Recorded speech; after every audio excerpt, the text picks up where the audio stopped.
Yo, what's going on, guys? Holy smokes, just when we thought we were tapering down, get a good night's rest, get ready for the end of August week coming up here, close to it anyways. We're just smack right in the face with the old Amazon to buy AMC rumor once again. Now, I know you guys probably have seen some of this. I'm going to go over this, tell you what I think. Couple scenarios. The more I've thought about this the last couple hours, if you have not seen it yet, stay tuned because it's going to get good. And we're going to touch on this whole madness of Kenny G and his little Citadel airplane traveling around the world. And that just gets bigger by the hour. We touched on this yesterday, and now I can't, you guys. And then I'm also going to tell you something too. I'm going to compare this to a wonderful documentary that I watched during the lockdown pandemic. And I'm telling you, this is the exact same case as this documentary. I'm going to show you that too. This shit, by the hour, gets crazier and crazier. This is so fun to be a part of. It really is. It's just mind-blowing, all of this madness. Let's jump into this son of a gun. This was great. Now, okay, pause the video. Think about it for a minute. Okay, David versus Goliath. If you had $5,000 right now, would you put it on AMC or Netflix? Now, most of you guys watching this video, 100% are going to put it on AMC. Let's just say you were not an AMC, you knew what Netflix was. You get what I'm getting at here, okay? Where are you going to put your money? What do you think? Before I looked at this, I was thinking it was probably going to be, I don't know, 70, 68, 72%-ish, somewhere in that region for Netflix, obviously, right? I was kind of blown away by this. Anyway, every week, Benzinga conducts a survey to collect sentiment on what traders are more excited about, interesting in, or think about to manage and build their personal portfolios. This week, posed the following questions to over 1,000 Benzinga visitors on entertainment company investing, okay? If you had $5,000, Netflix or AMC. Look at that. That is bullish as bleep. Netflix 41.2%, AMC 58.8%. Right there from a Benzinga. Okay, I guess it's not like the Motley Fool or anything, but still, that is very good to see. I was kind of surprised by that. I did not think that at all. Of course, all of us savages are going to think, if we were to vote, this thing would be at 100%, right? Still, very cool to see. And then here we go, this son of a gun. Now, keep in mind, I understand this is a crappy, whatever this place is called, Today's 5. It's kind of like what's that damn thing you pick up in the grocery store? It's a lot of, whatever. It's a crappy article. This Lucas Holloway dude, I tried to Google him. He has written 31 articles to date on this Today's 5. Whatever. This thing's been afloating, right? Amazon to buy AMC. Negotiations reopen stock value. Now, let's just touch on a quick brief things here. According to sources close to Odeon Cinemas, there are expectations for Amazon to buy AMC outright in the coming months. This is today's article, too, by the way, guys. Posted today, 22nd of August. In the coming months, dates remain unclear, but there is one thing for certain. If a deal is reached, where will be the merger? Amazon will buy AMC in its entirety, or there will be no agreement at all. We also know preliminary talks started again in June. Now we have sources that tell us negotiations have reopened again. It was also always in the air that Amazon expected to buy AMC in 2020 during the pandemic, right? We remember this early on. Now, with the competition of the online streaming world, Amazon has kicked talks up into high gear. First, and mostly important, we can expect a giant increase in stock value across both companies. Due to Amazon's success with other acquisitions, such as Whole Foods, there will be little doubt in Amazon finding success with AMC quickly. I thought about this a lot. At first I'm like, okay, whatever, BS article. Why would they do this? Okay, let's just say it's hedge fund related. Are they doing this because they know this price is going to run up and there's going to be some sort of validation? Hey, the rumors are flying around now, AMC's at 150, whatever. Okay, there's that side of it. Now, maybe there's a little bit of truth to this, and we don't have the foggiest of clues, right? But this is not really hedge fund type of FUD here. So I don't really know what to think about this whole thing. We are certainly going to find out. This is just the beginning. I've seen this floating around for maybe a couple of hours too. Also, last time, this was pre-pandemic, but I don't remember this. This was in May of 2020. Look at the AMC share price was at $2, 208. It ran up 42% up to 586. Jumps after report Amazon exploring possible acquisition. So I don't know what to think with this. Obviously it's today's 5, whatever the hell these guys are. Let's just say that it was true. I mean, holy shit. We're going to have share recounts, all of that stuff. By no means, you guys, am I saying anything like that. Do not get it twisted. I'm just touching on this. I think we're way too early for this. But again, if this is some sort of paid shill FUD type of article, are we expecting a run up from the hedge funds here, and then we're going to try to justify why the price has gone up? I don't know. We don't know. So stay tuned on that, boys and girls. Should we expect something tomorrow? I don't know. We don't we don't ever know with this stock. This is just by far, you think you try to think one thing and it does the complete opposite, right? You don't have the foggiest of clues, but this is very interesting to say the least. It's blasted everywhere. This is probably, I think I ran across this 2 hours ago. So they put this out on a Sunday evening, if you want to call it. Let's just say East Coast time. It's about midnight right now. So roughly this came out about, 7, 8 o'clock is when I started seeing it. So roughly, 4 or 5 hours ago, whatever. Sunday night, market opens tomorrow. What in the hell is this all about? We're going to find out, boys and girls. We are definitely going to find out.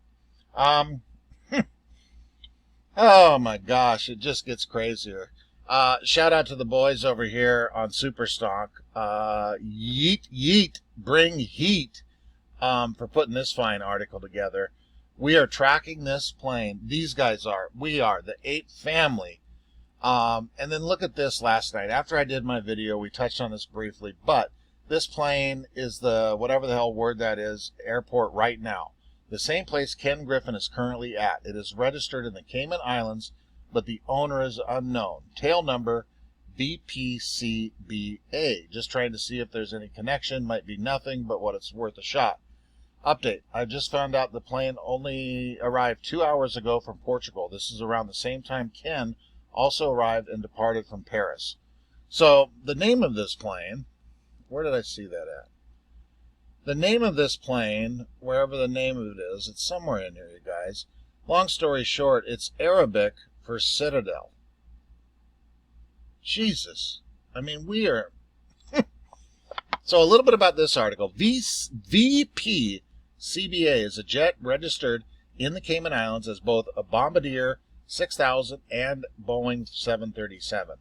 Now, this guy tried to track it. It was blocked. And then I guess his brother paid for a premium version of a different tracker. Shows the history of the plane, which we had a brief glance at. This is where it gets a tad spicy. Here are the graphs shown and share price of GME, and underneath the graph on how many flights this plane took. You can compare the graphs to the flight, to the GMC chart. Not neat, I know. Now we can have a fairly obvious correlation in these two graphs. Every time the price rises significantly, the number of flights taken also increases. Jesus, man. Oh my gosh, you guys are savages. The only anomaly here is August. We know that this has become harder for them to suppress in the price of GME come September, so my theory is that we are close to the MOAS. I'll pop in there if you guys want to read the whole thing and some of the comments too. There's some links to other articles on this. If you now come across, haven't read much into this, it's crazy. And what had me thinking about is this, a wonderful, outstanding documentary, Don't Bleep with Cats. If you guys have not seen it, and those of you that have are knowing exactly where I'm going at with this.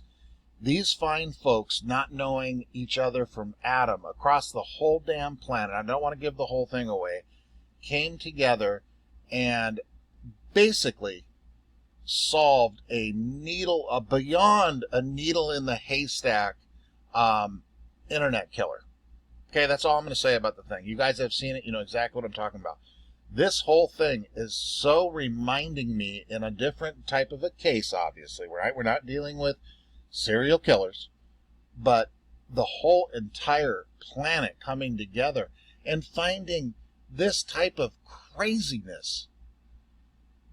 You know, this is just absolutely insane, you guys. All of this stuff. It's unbelievable. I can't say enough about this whole community of stuff. This has been such a blast to go through, you know, and we're not even, the damn thing hasn't squeezed yet, you know, but the more we find out, it's just crazy. So if you guys have not seen this, you got enough time before pre-market if you're staying up, get yourself over to Netflix. Don't Bleep with Cats. Absolutely outstanding. You will love it. Enjoy it. It's crazier now. The story's sick, but the whole thing of these savages, this woman here is just a beast. She was very good. Found out a lot of craziness. Okay, enough with Don't Bleep with Cats, but watch it if you haven't seen it. Look at this. Our boys over here, Double G and the SEC, cracking heads over here. U.S. authorities freeze assets, charge British Columbians in long-running fraudulent scheme. Major Canadian player in Panama paper scandal, former BC lawyer Fred Sharp, is charged by the SEC and the Federal Bureau of Investigations. Look at this handsome fella. Boy, you guys, every art, you know, again, I hate saying this. I hate making fun of people and all that stuff, but we come across some folks that are just hit with the ugly stick. All these guys. Orville Redenbacher, this fine gentleman. I mean, my God, there's some homely folks running around. There really is. I mean, I don't claim to be Brad Pitt by any stretch, but Jesus, Murphy, look at this guy. Who's he look like? Let me know in the comments. I can't come up with anything real quick. You know what he looks like? John Clayton. Anybody seen Johnny Clayton, ESPN announcer? He's from my beautiful state of Washington. That's John Clayton right there. Okay, anyway, sorry, sir. Sure, you're a nice guy, Fred. Got caught up in some bullshit. Away you go. A former West Vancouver lawyer is now facing prosecution in the United States of America and has had his financial assets frozen by the SEC. Good job, Double G. Sharp mastermind long-running fraudulent schemes that collectively generated hundreds of millions of dollars from unlawful stock sales between 2011 and 2018. I'm sure this case was ongoing, but it looks like they just threw the hammer down on this poor son of a bitch. But anyway, buddy, sorry, tough break. Here's our boy. You guys, watch Don't Mess with Cats, but watch this. Remember, I said this months ago. I probably said it 3 or 4 times. Sure, it's fine. We're tracking down airplanes, and we know these guys are overlet, blah, the whole deal. We know it all. But remember, do not forget who we're up against.